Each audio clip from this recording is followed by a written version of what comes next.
Hello and welcome back to The Future of Photography. My name is Chris Marquardt, and today it's only three of us, Adrian and Jeremiah here. Good evening. Yeah, we're recording in the evening. Hey. It's evening for me. I'll answer that one. It's evening for me. How are you doing? Not even lunchtime. Doing fine. Again, coming to you from several continents at once.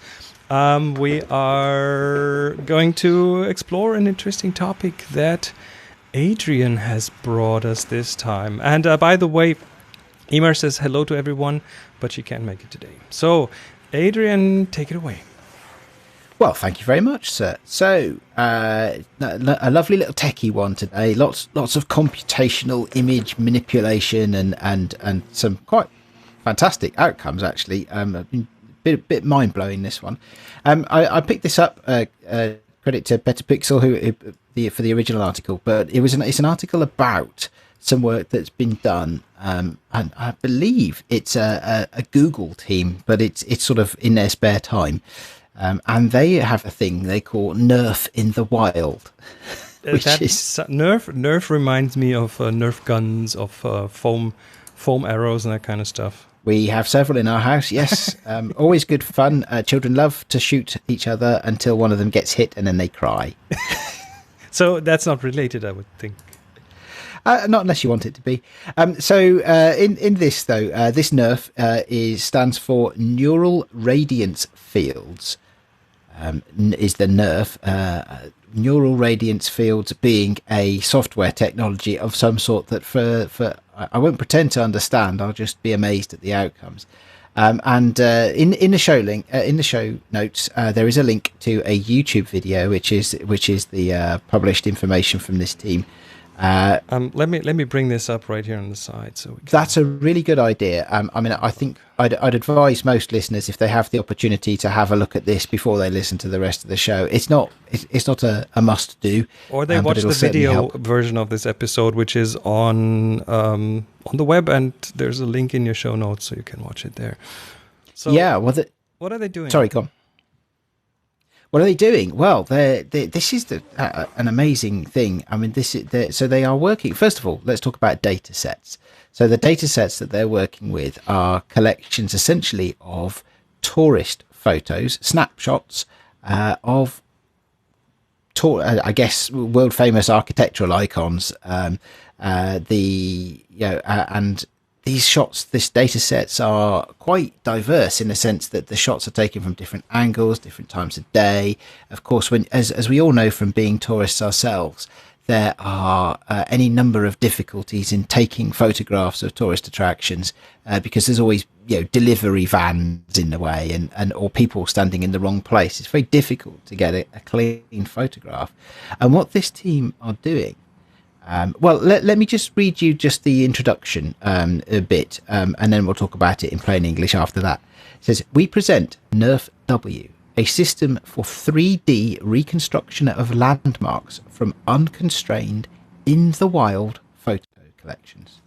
Given a set of posed photos, NeRF W is able to disentangle the shared underlying 3D geometry from transient objects and photometric variations, producing a consistent photorealistic scene representation that can be rendered from novel viewpoints. Okay, that's what they say. What does it mean? What does it mean? It means that if you take a photograph of a famous landmark, or that's correct, if you take many photographs of a famous landmark, they can do two or three things. They can remove all the other tourists and delivery vans to give you a clean view. They can change the position of that view based upon that. So they're generating 3D information from those photo sets, and therefore you can move around in a limited 3D space. It's not entirely 360 from the demos they've shown, and I guess that depends upon their data sets. And then thirdly, which I find to be the most mind-blowing, is that they can recreate that scene in a photorealistic manner with any lighting condition that is taken from part of the photo data set. So they can show you the same thing at night. They can show you sunny. They can show you raining. They can show you, all of this is quite incredible. It's very, very effective. It's astonishing, really. So let me try to understand what's going on here. So this is a sort of photogrammetry, automated photogrammetry. So it looks at things from different angles and creates the 3D geometry from there. That's the first part. And the second is the obstacle removal. So the delivery vans and the tourists standing in front of your camera, that kind of stuff. And the third is the relighting of the scene. Is that the three main things they do? Yes. That is my understanding of the demo video. It's I'm not quite sure which order they do it in, but it's amazing. And on the video they show, they'll show like one particular image, and I suspect it's one of several, but they'll show one in a particular lighting condition. Let's say sunset, and part of your landmark is a very warm sort of orangey colour glow to it because it's sunset. It can then extrapolate that across the whole thing and show the whole thing at sunset, even though that might not have been in the original photograph. So yeah, there's some incredible stuff going on there. I'm very, very clever indeed. I was wondering if the files that they generate are indeed photographic files, i.e., are they some kind of GIFs? Are they a series of strung JPEGs together, whatever files they are, or are they meshes that are created based on the photogrammical, if that's a word, assessment of all the angles and the lighting that's on them, and they basically reconstruct that and are. I don't think that's the way to do it, but it would certainly be the next step from the information they have, which is to create a virtually perfect to the eye variation of the icon. Yeah, I think that's a really interesting idea. I've seen from the video itself that they do create depth map information. Looks like it, yeah. Yeah, it doesn't say explicitly, I don't think, what their rendering engine is. And I could imagine that you could decouple the analysis phase of the work from the rendering phase of the work, and you could almost sort of plug and play your rendering engines. Well, it would be very interesting if for example, you go, I would like to, I'd like to take or create an environment like the New York Public Library. Perfect example of something that has a lot of people camped out on the stairs, moving in front, buses, New York, etc. Also, lots of photos of that available. Millions. That's true. Yes, yes. So there you have it. But I want to create it to use in the game, for example. So if I went to the web and I can program a robot or a bot to kind of comb through images, and any image of the New York Public Library from any angle is assessed, then with that basket of images, kind of go with these NeRF riders and say, can you create a mesh? This is like stuff I just pulled off the web. Use your AI, send me back an OBJ or an FBX file that is effectively just a pure mesh of the architecture. Then I can apply whatever textures to it that I want and actually navigate around it perfectly. I think it's already doing the NeRF thing is already doing the texture mapping as well. So you end up with a system that has all that information ready and ready to play with it, and then you have the full 3D or mostly 3D representation that you can take any photo out of that you want. So photographically. That's Adrian. Thanks for adding this to our worksheet here. That's pretty much the photographic archaeology that I was talking about before, right? You have a lot of photos from different angles, and then there's a system, and apparently it's here now, that lets you synthesize any viewpoint, any focal length, any light situation from any angle that you want, and create a photo that way. It's incredible. It's incredible stuff. Jeremiah, I think you've just described your next startup business, by the way. And why would you even make your new clients actually provide you with the data set? I mean, if these are public landmarks, that's what I'm saying. You wouldn't have to. Yeah, you publicly source the data set. Yeah. So I have to ask of the three of you, and I suspect it's all three of us. I should say. I suspect it's all three of us. Who's been to the Trevi Fountain? Have not been there, but there is probably millions of photos. But I haven't splashed in it like the movie. Have you not, Chris? Okay, so I thought, Chris, you may have done, being an experienced traveller. Okay, well, Jeremiah will get this instantly. The Trevi Fountain fills the available space. There's literally about just a couple of meters in front of the Trevi Fountain you can stand in order to. It fills the piazza it's in. Basically, it's a very small piazza, and it is an amazing thing. It's an amazing piece of art, but it's damnably difficult to get a photograph of. Yes, it is, which explains in films that use the Trevi Fountain, the couple are always splashing romantically in the fountain, because whatever walkway is around it, that's where the camera crew. That's where the crew goes. Yeah, it is an astonishing place, but it's very difficult to take a photograph of. Sorry, just for those who are listening and haven't had a chance to look at the video, the Trevi Fountain is one of the examples used in the video, and it's a very good example because it's almost impossible to take a picture of the Trevi Fountain without there being thousands of other people in the way, often with selfie sticks. I remember that one time I was there, and it was a sunny day, and there were lots of street vendors selling selfie sticks to everybody. And it started to rain, and there were about 3 drops of rain, and all the selfie sticks had vanished, and they were all the same vendors selling umbrellas. They just magicked from nowhere. So it's very just clever. Popped on the umbrella onto the scene. But perhaps they did. But the umbrellas make it even harder to take a clean photograph of the Trevi Fountain. That and the available space. I think I had a 12mm lens, and I struggled to take a photo of it. So I have to interrupt because I think there's something interesting. You've just sparked something. And this is a question. Why, when there are literally hundreds of thousands of pictures of the Trevi Fountain, do we as travelers insist on taking our own picture of it, whether it's good, bad, or indifferent, and certainly our own selfie of us in front of, which is a subject for a future episode. I have an answer to that, but not right now. I had this exact discussion with someone late last night, actually. Yes.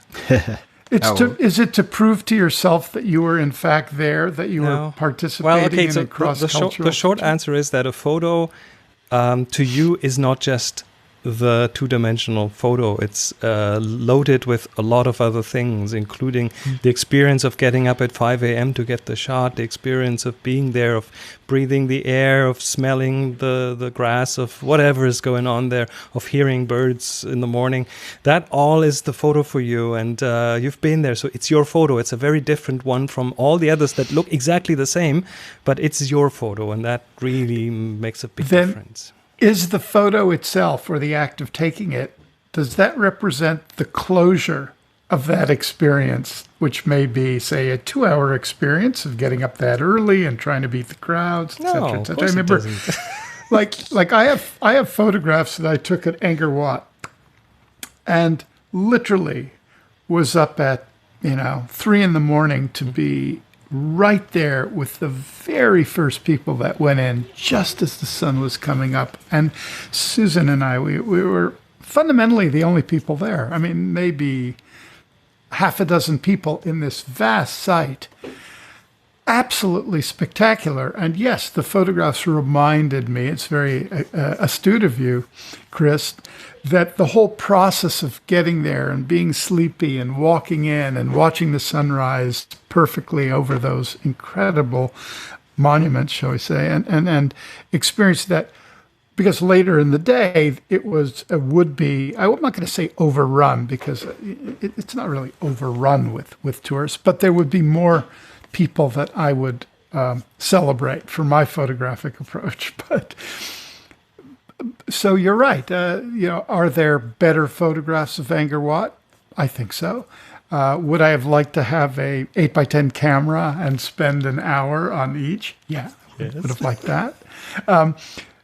So the experience true in when I took the picture, it really brought closure for myself of saying, yes, I was here. I did experience this entire process. And it's not like we go home and we kind of study, at least I don't, all my travel pictures. I mean, I tend to take a few out that I will present more in an artistic way. But the hundreds or thousands of pictures that we take when we're on the road, sometimes we revisit them a lot later. And I think your analysis of the memory of the entire experience is probably closely attached to any single image. So It's an interesting point, actually, I think, because it's that what would you think about a 3D, positionable, clean view of which your photograph has contributed maybe one out of thousands, or just one of thousands? Is that still? Do you still feel the same attachment to that maybe image? That could become a similar experience in the future, I think it is. where you think back and go, oh, remember when I was in NeRF and I was digging out that one photo and it was like a real adventure to get there, and I don't know.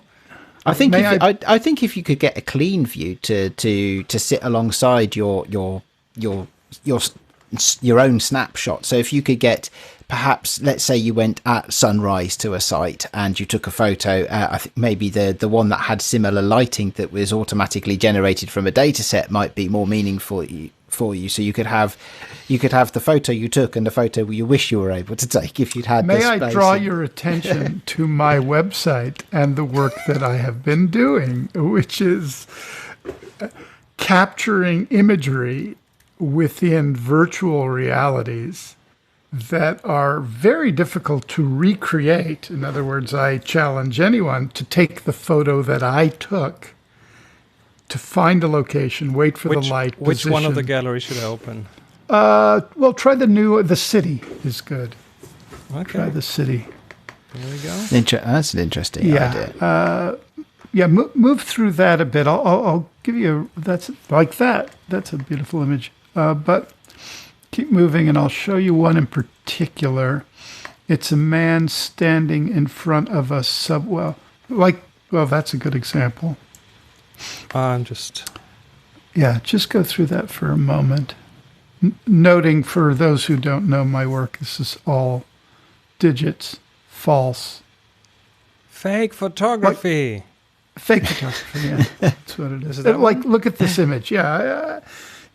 If I said, you go and find this picture, take it, like you could never do it. No, probably not. It's a random moment, like in life, that you come across and wait for and position the camera and position the thing and wait for the light. And, of course, there's a tremendous amount of post-production involved in I'd say, abstracting it.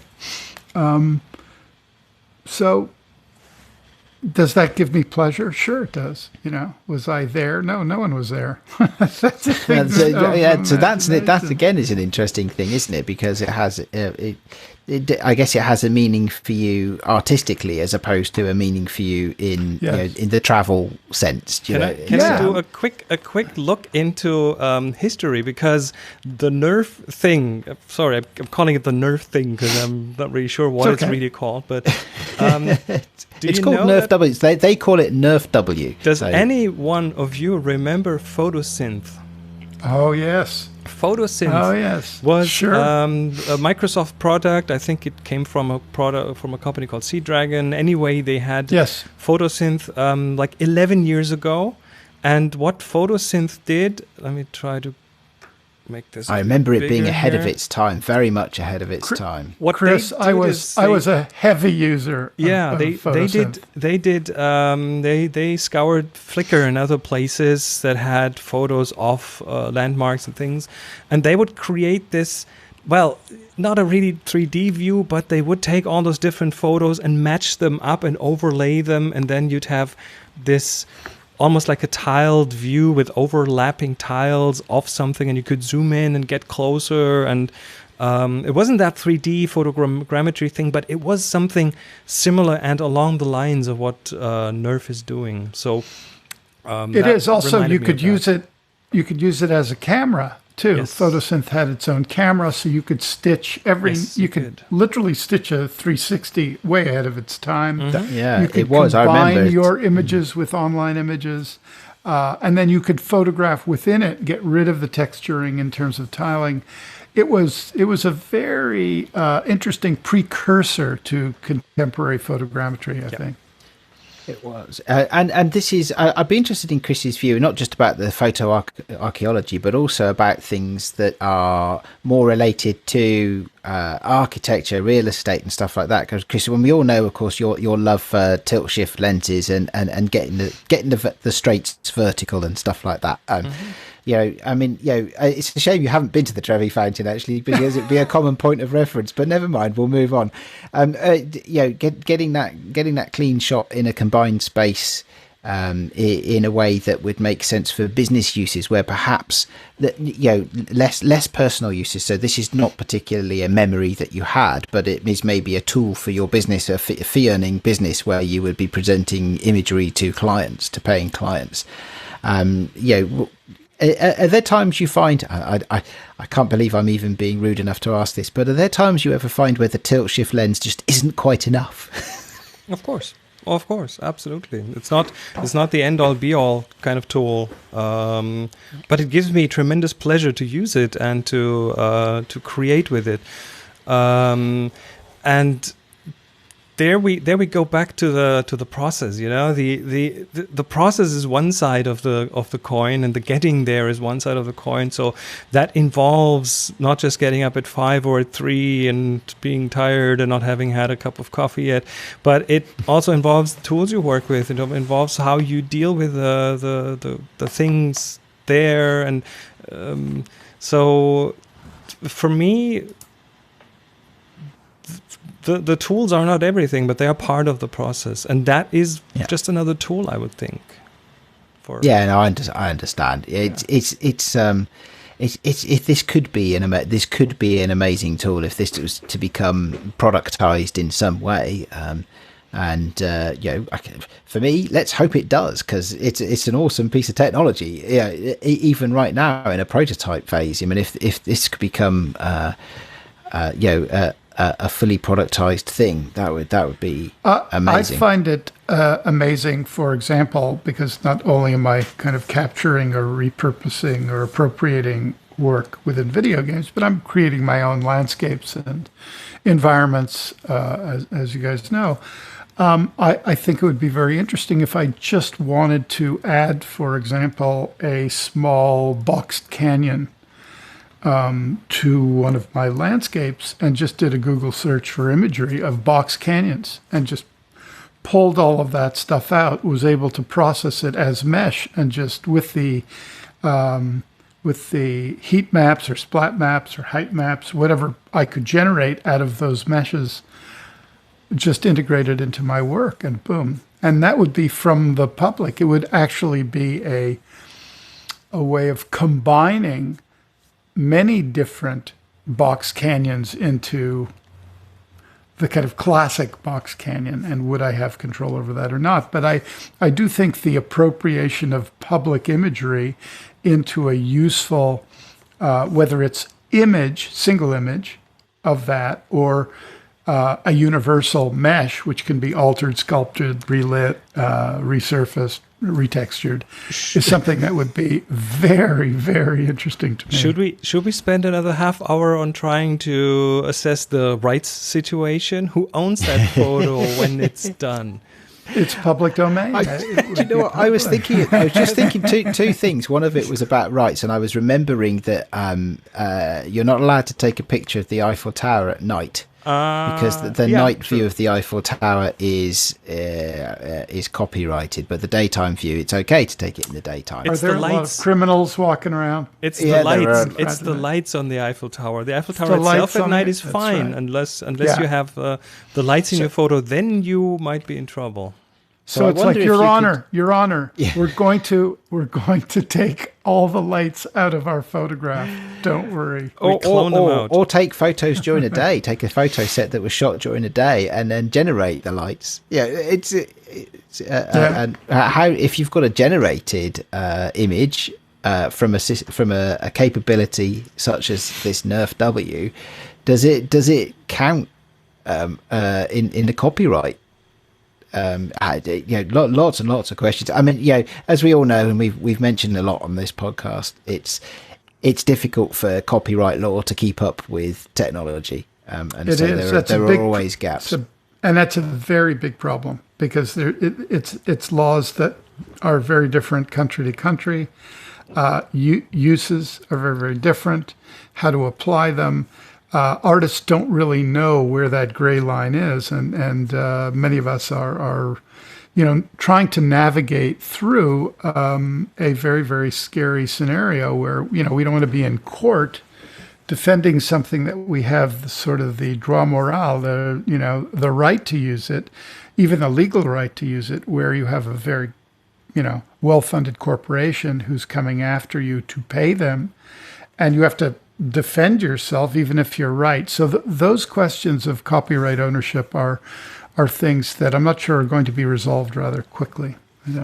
And No. the law system Maybe is look always slower than the actual development out there. Yeah.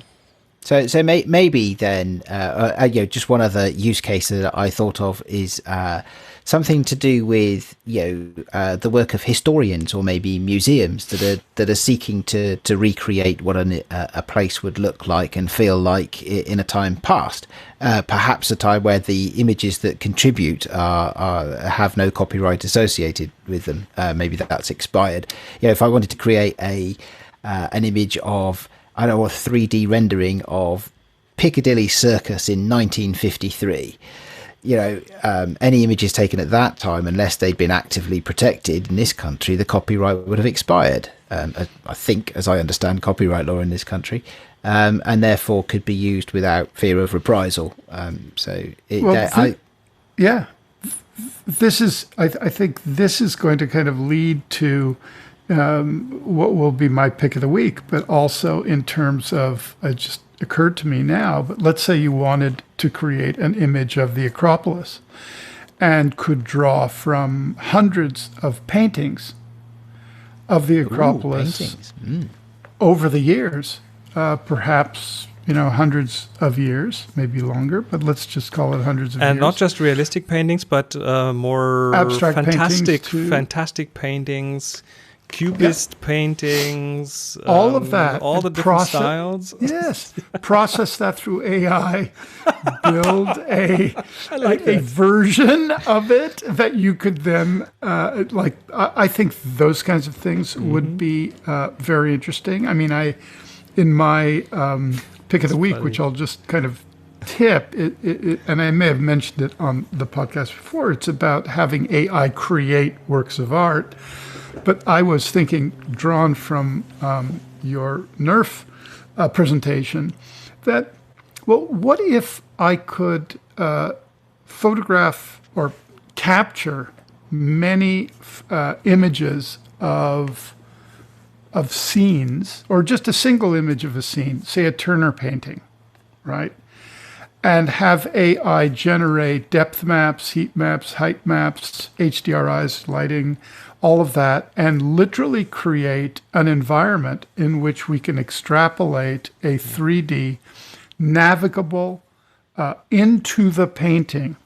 What would that feel and look like? I think that's a very exciting future of exploring traditional art and modern technology. It's something that I'm very drawn to. I don't quite know how. That's interesting. That's just spawned another idea, actually. I've just had an idea, a silly idea perhaps, but for a virtual reality passport, where you go into a place and you have you have lots of photographs taken of you from all directions, and it builds up a three-dimensional model of you that you could use as in a passport. So the border control guard could move the passport around and see different angles of you, and then they'd be doubly sure that it's you. A hologram. Yeah. There we go. There's a term for that. We reinvented the hologram just here. So I just think this is really exciting stuff. There's so many potential uses for something like this. I mean, this is, as I understand, this is a team from Google who of course, have done this. Google. And so, I look forward to seeing the New York Public Library and the Trevi Fountain in Google Maps at some point. Because this is clearly mapping and is a great a great potential use case for this. But I think that there's so many, from the personal through small business through to worldwide stuff. I think there's so many business opportunities for this. There's so many creative opportunities for it. And just throw AR in the mix and then everything is going to explode anyway. Absolutely. There we go. One to watch. I think we should come back and revisit this in a little while. Keep track of this team and what they're doing, what they're publishing. Absolutely. It says that they're going to publish an actual paper soon, but I doubt I'll understand that. So I'll stick with the YouTube videos, I think. Okay. Speaking of YouTube videos, let's go on to the picks of the week. I am going to present mine at first because it is sort of along the lines of this, even though just in a different, slightly different way. Someone has created a system that gets rid of obstructions. Like they are just rendering out a chain link fence in this. Oh, that'd be useful, wouldn't it? That would be so useful. So here, what we're looking at here is an example of a tiger in a cage kind of situation, and the chain link fence in front just goes away. They have used AI for that. They have used machine learning for that, and it's not using still photos. It is using video. So it uses several frames of a moving camera, and then extrapolates what is the foreground, what is the background, and it just takes the foreground out then. And it's pretty stunning to see. So I'm pretty sure there's similar technologies that they have used with the NeRF thing. That also includes taking out reflections of a window, shoot through a window. So you take a picture and there's the light behind you in the room that reflects into your photo, and this thing just takes those reflections out or separates them. So you have the reflection separate from the thing behind the reflection. Somebody should put that person in touch with the makers of telephones. Because there's two or three major components that I'm just going to guess here, but there's a component about understanding a depth map, isn't there? Well, phones can build depth maps. A depth map. That sounds terrible. We got plenty of those. A depth map. Sorry, excuse me. And then there's a content-aware fill bit, isn't there? Which software applications can do today as well, and with a combination of those two things, that could be really exciting. Somebody should build an app. Well, I want that on my phone. I want that on my next phone. By the way, with Chris was showing us is really having the AI kind of utilize pattern recognition, which is really what it is, and kind of go the opposite. It's kind of like when you're tracking somebody in video with, let's say they have a blue hat and you want to change it to a red hat, and it'll, once you identify the frame, it'll change every frame and understand the kind of motion. This is kind of the reverse. It'll just eliminate patterns that it recognizes. Yeah.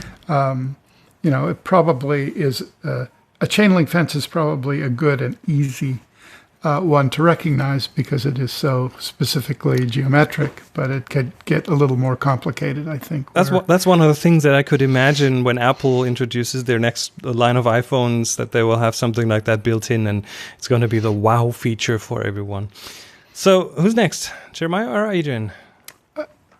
I can go next. Okay. I basically, kind of tipped what I had. It's an image that's made with pure code. So it uses machine learning to literally teach computers what a mid-century style painting would be, and then feeds it. This is according to what you were mentioning it in terms of, the Turner painting in Cubist ways, or the Acropolis in Cubist ways. But it then will generate a version of this kind of art. And I just presented as kind of the opposite to what I was saying, which is it would be great to have a piece of art which could be analyzed from the point of view of light, depth, texture, environment, and the more copies or differences we have of the same thing. A landscape would be a little easier to I guess, to build than a kind of cubist picture of Picasso's girlfriend, but that would be an interesting thing to meet in virtual reality. Point is that we are headed towards fusion of smart learning, art, environment, meshes, and recreation that will bode extremely well or interesting results over the next 10 years. Awesome. Yeah. Certainly something that we're going to link in the show notes so everyone can have a look. Adrian, what have you brought us? Okay, I'm sticking with my fascination with the Trevi Fountain for my pick of the week. My pick of the week is the Lego Architecture Trevi Fountain. Is this in the Play Zone or in the Lego.com? It's on Lego.com. Well, the link is to Lego.com. Okay, that's to the kit itself. I can personally recommend this because I received this as a gift from my wonderful wife a couple of years ago, and it's awesome. Yes, it stems back to remembering that we had been to Rome together and visited the Trevi Fountain together, and she bought me this as partly as a memory of that, I think. It's just for fun. It's got nothing to do with photography, unless perhaps you'd like to take a photograph of a Lego Trevi Fountain rather than the real thing. I'd probably recommend the real thing though, if you can get there.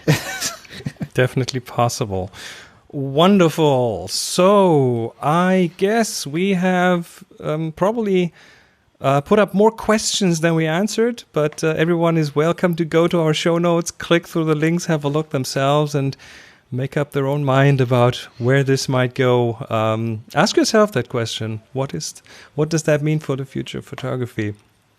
We are, of course, online at TFOP Now on Twitter, on Insta, and on thefutureofphotography.now. That's our website. That's where you can find all the other episodes of this. And then there's also a link to the video version of this episode down in the show notes. And we'll be back in a week from now. Until then, everyone, and take care. Bye-bye. Bye. Bye, all.